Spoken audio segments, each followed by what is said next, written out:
बिस्मिल्लाहिर्रहमानिर्रहीम। अस्सलामुअलैकुम। आज से हम बाकायदा अपने फ़िज़िक्स की क्लास 9 की बुक का लेक्चर्स स्टडी करेंगे। फ़िज़िक्स जो कि काफ़ी स्टूडेंट्स ये परेशानी का इजहार करते हैं कि ये बहुत ड्राई सब्जेक्ट है, ये बहुत देर में समझ आता है, और कुछ स्टूडेंट्स तो ऐसे हैं जिनको ये मुश्किलात आती हैं कि उनको समझ में ही नहीं आता। तो हमने बहुत आसान अल्फाज में कोशिश की है कि फ़िज़िक्स के लेक्चर को हम जो है उसकी पूरी किताब को हम टॉपिक बाय टॉपिक आगे लेके चलें और बहुत आसान लेक्चर्स में वीडियो लेक्चर्स अपलोड करें। तो आइए चलते हैं अपनी वीडियो की तरफ और चैप्टर 1 से हम स्टार्ट करते हैं। जैसा कि मैंने अभी जिक्र किया कि आज हम क्लास 9 की फ़िज़िक्स को पढ़ेंगे, तो चलें स्टार्ट करते हैं। ये बेसिकली बहुत आसान अल्फाज में आपके लिए बनाई गई वीडियो है, जिसमें हम एक एक करके एक एक सब्जेक्ट से चलेंगे। तो स्टार्ट करते हैं हम फ़िज़िक्स से। फ़िज़िक्स चूँकि काफ़ी स्टूडेंट्स जो हैं वो इस बात की कंप्लेन करते हैं या इस बात को महसूस करते हैं कि ये काफ़ी खुश्क सब्जेक्ट है, ये काफ़ी ड्राई सब्जेक्ट है, इसमें जो है काफ़ी लोग जो हैं वो आसानी से इसको समझ नहीं पाते। तो आज हम कोशिश करेंगे कि हम अपने फ़िज़िक्स की इस बुक की कंप्लीट बुक पढ़ें और क्लास 9 की फ़िज़िक्स को हम इतने आसान अल्फाज में समझाने की कोशिश करें ताकि हर बच्चे की जहन में इसके जो फंडामेंटल प्रिंसिपल्स हैं, जो इसके बेसिक प्रिंसिपल्स हैं, वो हर बच्चे के जहन में जहन नशीन हो जाए। तो हम चैप्टर 1 से स्टार्ट करते हैं। तो आइए चलते हैं चैप्टर 1 की तरफ, जिसका नाम है physical quantities and measurements. Physical quantities and measurements. तो हम स्टार्ट करते हैं चैप्टर 1 को। तो व्हाट इज़ फिजिक्स? फिजिक्स क्या है? आप लोगों के जहन में क्या है कि फिजिक्स क्या चीज़ है? तो सबसे पहले हम फिजिक्स की डेफिनेशन को स्टडी करते हैं कि फिजिक्स क्या चीज़ है। फिजिक्स आसान ज़बान में अगर हम कहें तो फिजिक्स है नॉलेज ऑफ नेचर। नेचर की नॉलेज, यानी कि नेचर में आप जो देखते हैं उसकी मालूमात का होना आपका फिजिक्स कहलाता है। बेसिकली फिजिक्स जो है वो एक साइंस की ब्रांच है जिसमें हम नेचर को स्टडी करते हैं, उसके बारे में नॉलेज हासिल करते हैं। तो आपको बहुत शॉर्टली बताऊंगा कि फिजिक्स क्या है। Physics is the knowledge of nature. And secondly, second point पे हम देखें तो it is the mother of all sciences.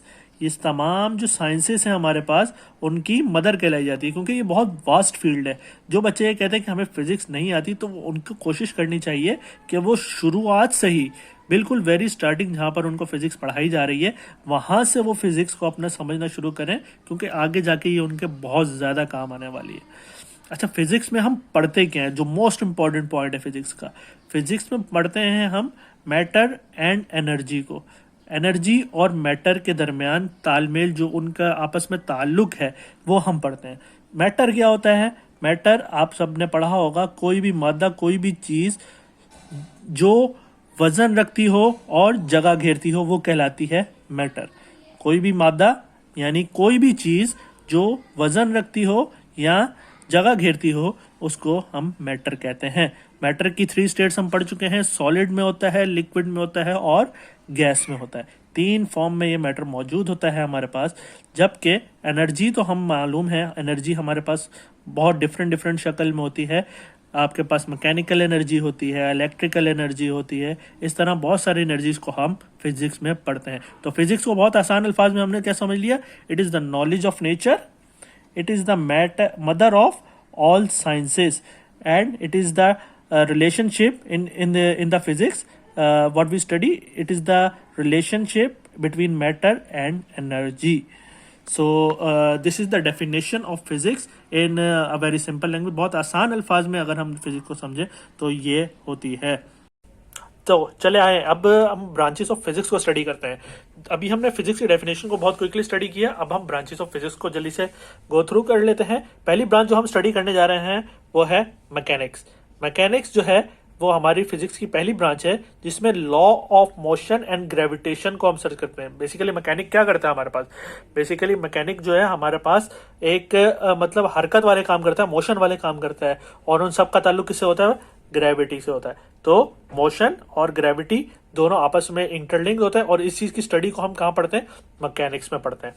Secondly, जो बैकबोन ऑफ फिजिक्स कहा जाता है, जिसको हम बहुत ज़्यादा फिजिक्स में पढ़ते हैं, वो है थर्मोडायनेमिक्स। थर्मोडायनेमिक्स 2 लफ्ज़ों का जो है वो मिलके बना हुआ है, थर्मो एंड डायनामिक्स। थर्मो का मतलब होता है हीट एंड डायनामिक्स का मतलब होता है मोशन। तो हीट और टेम्परेचर को हम इसमें पढ़ते हैं और इसके हीट और टेम्परेचर जो है वो एक एनर्जी की फॉर्म होती हैं। ये हम पढ़ चुके हैं कि हीट और टेम्परेचर हमारे पास एनर्जी की फॉर्म्स है। तो relationship of energy and work हम इसमें पढ़ रहे होते हैं। थर्ड पे आता है हमारे पास इलेक्ट्रिसिटी। इलेक्ट्रिसिटी में हम पढ़ते हैं properties of charges in rest and motion. Electricity आपको पता है हमारे हर घर में हमारे पास मौजूद है, हर घर में मौजूद है। तो हम इलेक्ट्रिसिटी को भी फिजिक्स में पढ़ते हैं। अब आप अंदाजा लगाइए हीट और इलेक्ट्रिसिटी ये दोनों हमारी लाइफ में कितनी इंपॉर्टेंट चीजें हैं और हम इसको फिजिक्स में पढ़ रहे होते हैं। तो फिजिक्स एक मामूली चीज नहीं है। अगर आप इस फिजिक्स को पढ़ते हैं तो फिर आप ना सिर्फ फिजिक्स के लॉस को अंडरस्टैंड करेंगे बल्कि अपनी डेली रूटीन लाइफ में जो आप चीजें देखते हैं, जिस तरह हीट हो गई, इलेक्ट्रिसिटी हो गई, इस चीज को आप वर्किंग करेंगे और इंशाल्लाह आप जो है इसके ऊपर फ्यूचर में काम करके अपना और अपने पेरेंट्स का नाम भी रोशन कर सकते हैं। नेक्स्ट पे चलते हैं। नेक्स्ट पे है मैग्नेटिज्म। मैग्नेटिज्म आप सब जानते हैं, बचपन में जिस तरह हमने सब ने मैग्नेट से खेला है। तो मैग्नेटिक प्रॉपर्टीज को हम इसमें स्टडी करते हैं। वेरी क्विकली हम सिर्फ शॉर्ट बुलेट पॉइंट्स में हम इसको स्टडी करेंगे। नेक्स्ट पे है एटॉमिक फिजिक्स। एटॉमिक फिजिक्स में एटॉमिक स्ट्रक्चर और प्रॉपर्टीज को हम स्टडी करते हैं। यानी कि जो हमारे पास एक एटम है, एटम के अंदर उसके इलेक्ट्रॉन्स, प्रोटॉन, न्यूट्रॉन्स होते हैं, उनके स्ट्रक्चर को पढ़ते हैं और उनकी प्रॉपर्टीज को डिस्कस किया जाता है। वेरी नेक्स्ट हमारे पास ऑप्टिक्स है। ऑप्टिक्स आपको पता है, आप दुकान पे जाते होंगे, कभी चश्मे वाली दुकान पर आप गए हो तो वहां पर ऑप्टिक्स लिखा होता है। तो इट मीन्स के वो विजन की बात कर रहा है, लाइट की बात कर रहा है। तो जो भी हम स्टडी करते हैं विद रिस्पेक्ट टू लाइट वो हम ऑप्टिक्स में स्टडी करते हैं। द नेक्स्ट है साउंड। साउंड आपको पता है साउंड क्या होता है? साउंड का मतलब होता है आवाज। आवाज यानी कि साउंड की प्रॉपर्टीज होती हैं। आप जानते हैं साउंड भी बहुत तेजी से ट्रैवल करता है और लाइट भी बहुत तेजी से ट्रैवल करती है, लेकिन sound as compared to light बहुत कम होता है।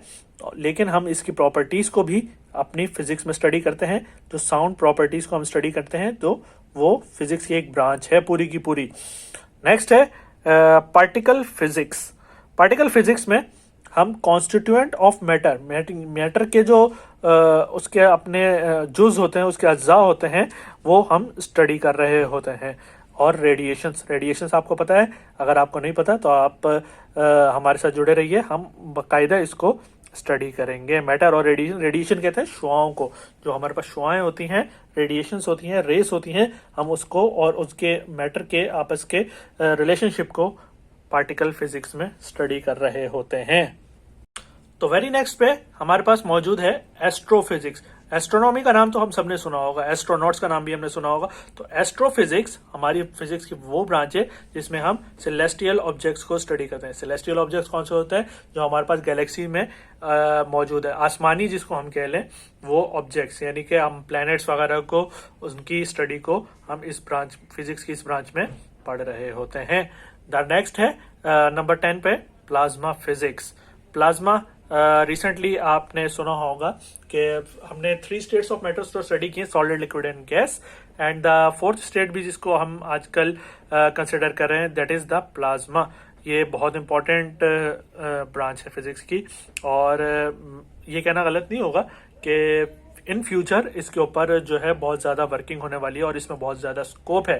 तो इसमें पढ़ते क्या है हम? Ionize state of matter.